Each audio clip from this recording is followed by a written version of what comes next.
Herztöne.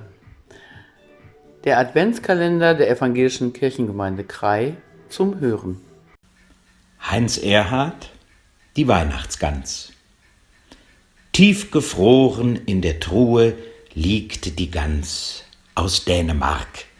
Vorläufig lässt man in Ruhe sie in ihrem weißen Sarg. Ohne Beine, Kopf, Gekröse ruht sie neben dem Spinat.